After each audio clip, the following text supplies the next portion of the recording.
ही महत्वपूर्ण घटना का इंतजार कर रहे थे। उन्होंने एक पुरानी कहानी सुनी थी कि परमेश्वर उनके लिए एक नया राजा भेजेगा, एक ऐसा राजा जो सबकी रक्षा करेगा और उन्हें अपनी शांति और आज़ादी देगा। ये नहीं मालूम कि हमारा नया राजा कब तक आएगा। हमारे बाप दादा परदादा ये कह गए हैं कि वो आएगा जरूर। हाँ, वो कहते थे कि वो आएगा। हाँ, पर कब?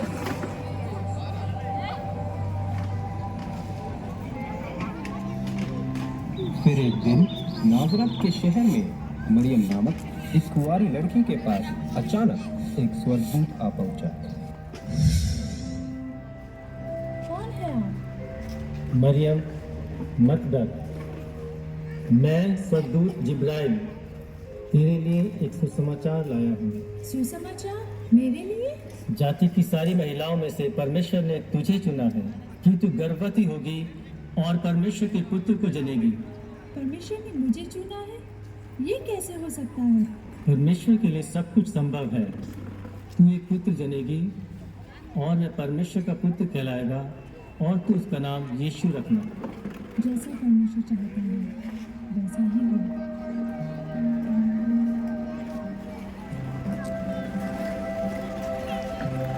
मरियम की यूसुफ नाम के एक लड़के से मंगनी हुई थी। एक रात एक स्वर्गदूत यूसुफ के पास आया। यूसुफ, परमेश्वर के पास तुम्हारे लिए एक अद्भुत योजना है। मरियम एक पुत्र जनेगी और वह एक महान राजा होगा। वह शांति का राजकुमार कहलाएगा और तुम उसका नाम यीशु रखना।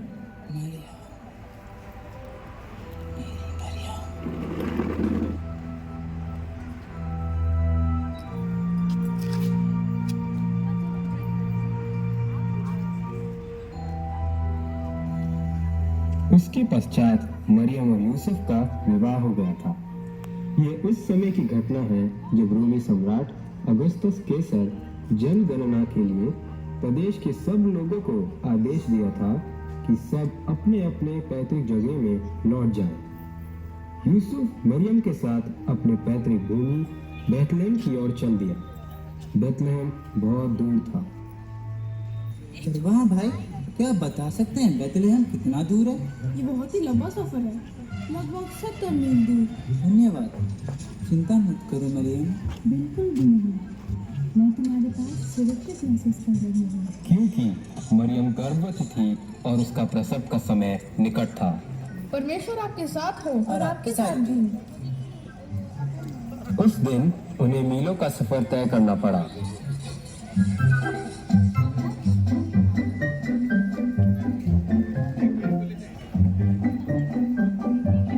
आधे से ज्यादा रास्ता तय कर चुके हैं। हम जल्द ही पहुँच जाएंगे।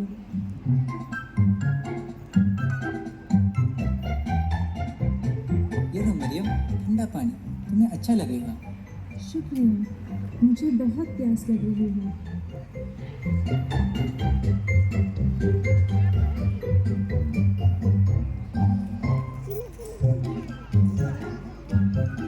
सुनिए, क्या आप जानती हैं सराय कहाँ है? जी हाँ, इसी रास्ते पे थोड़ी ही दूरी में है। अच्छा, ये तो बहुत ही अच्छा है। परमेश्वर आपके साथ हो और आपके साथ भी। हम नजदीक पहुंच चुके हैं।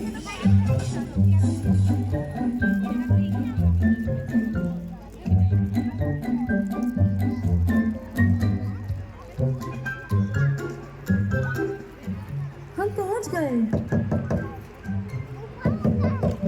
कौन? अरे धक्का मत दो।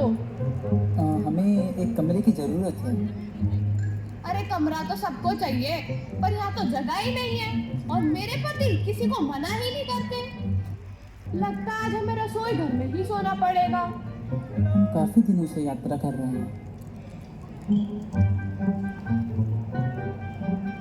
अरे क्या चल रहा है यहाँ? इनको एक कमरा चाहिए और क्या। माफ करना मेरे दोस्त, यहाँ तो बिल्कुल जगह ही नहीं है। मेरी पत्नी बहुत थकी हुई है। हम बहुत दूर से आए हैं। बाकी लोग भी तो दूर से ही आ रहे हैं। और मेरी पत्नी गर्भवती है। देखता हूँ मैं आपके लिए क्या कर सकता हूँ। हाँ, मेरे पास एक गौशाला है जो जानवरों से भरा हुआ है, पर कम से कम आपके सर के ऊपर एक छत होगा। बाहर की ठंड से बच जाओगे और सुरक्षित भी रहोगे। शुक्रिया, आपने बहुत मदद की। आओ, मैं तुम्हें ले चलता हूँ। तुम्हें साथ देने के लिए मेरे सारे जानवर हैं। शायद तुम्हें यहाँ थोड़ा बहुत आराम मिल जाए। माफ करना, मैं इससे और कुछ बेहतर नहीं कर सकता। शुक्रिया। आपका बहुत धन्यवाद। चलो, एक जगह तो मिल गया।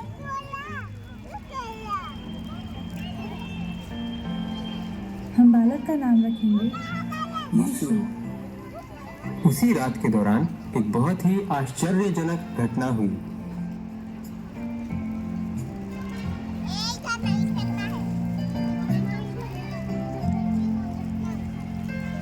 मैं उसे कपड़े में लपेट देती हूँ। उसे अच्छा और गर्म लगेगा। चढ़ने में वो सो जाएगा।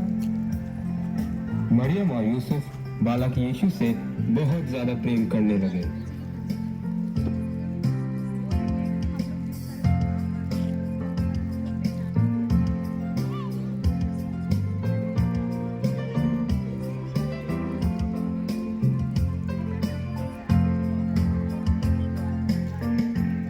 बालक यीशु परमेश्वर के प्रेम और सुरक्षा में चढ़नी में लेटा हुआ था। पूरा स्वर्ग तैयार था बालक यीशु का जन्म का संदेश फैलाने के लिए।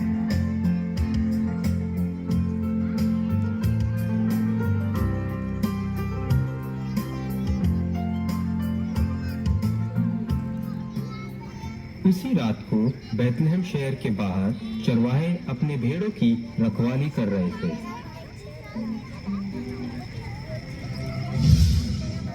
परमेश्वर की जय हो। छोड़ूंगा, मैं तुम्हारे लिए एक सुसमाचार लाया हूँ। आज की रात एक महत्वपूर्ण रात है। बैतलहम में आपके लिए एक उद्धारकर्ता जन्मा है। वह परमेश्वर का पुत्र मसीहा है और उसका नाम यीशु है।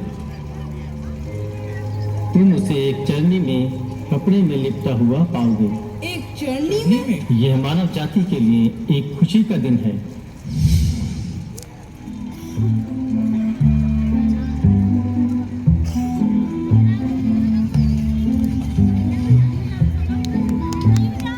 एक राजा चढ़नी में, वो भी ये बैतलहम में। मैं तो सोच रहा था ये राजमहल में कर रहा होगा।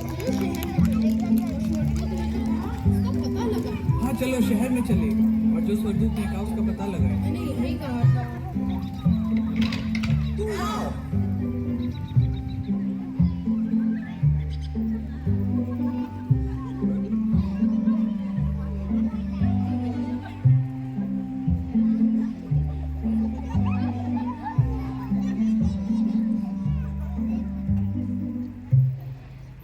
अरे देखो, स्वर्गदूत सही कह रहे थे। अरे हाँ, ये तो बिल्कुल सच है। प्रणाम। आपके यहाँ कैसे आए? परमेश्वर के द्वारा भेजा गया बालक को हम देखने आए हैं। एक स्वर्गदूत ने इनके बारे में हमें सब कुछ बताया। फिर स्वर्ग से दूतों का एक झुंड आकर परमेश्वर का महिमा करने लगे। और स्वर्गदूत ने ये भी कहा था कि तुम उसे चरनी में लिपटा हुआ पाओगे। बिल्कुल ऐसे ही। जो कुछ स्वर्गदूत ने कहा वो सब सच है। परमेश्वर का पुत्र चढ़नी में और राजा। मरियम का दिल खुशी से भर गया जब उसने चरवाहों की कहानी सुनी। उसे पता था कि उसका बेटा परमेश्वर का पुत्र है। उस समय पूरब देश के कुछ ज्योतिषियों आकाशमंडल में एक अनोखा तारा देखे।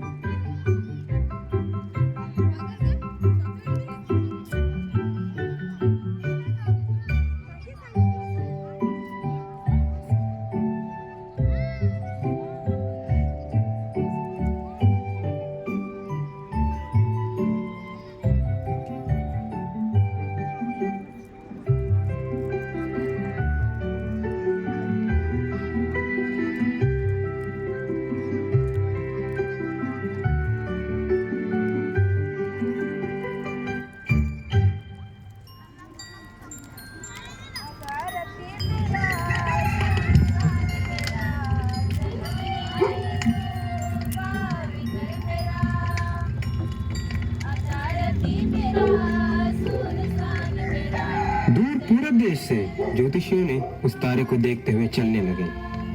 उन्हें ये नहीं पता था कि वो उन्हें कहाँ ले जा रहा है।